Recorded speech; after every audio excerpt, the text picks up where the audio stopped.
How would you describe activism? Empowering.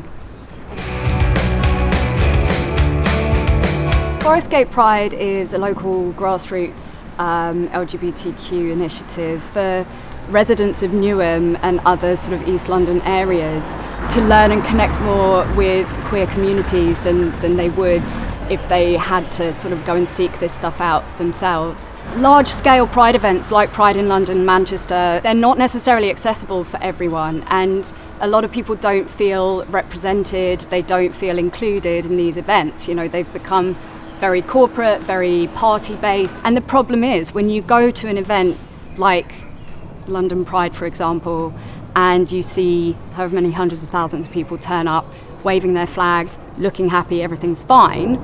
The reality is, like, homophobic hate crime has increased 160% in the last 5 years in the UK. Over 25% of homeless youth are queer. At Forest Gate Pride, we are more than just the Pride event. We work hard to ensure that throughout the year we're still engaging with people, we're still educating, we're still providing a platform. It shouldn't always be on queer people to support ourselves and support those around us.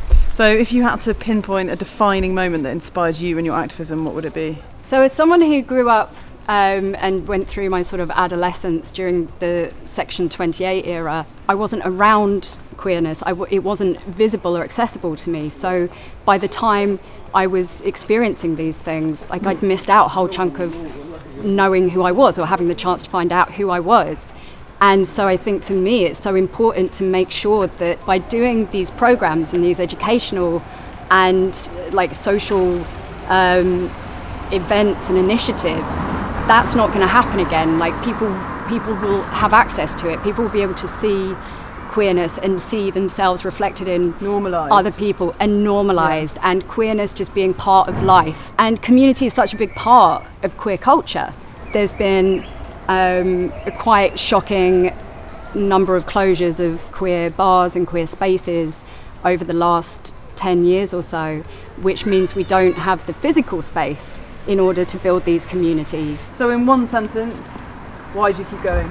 Through my activism, I'm continuing the work that others have done before me.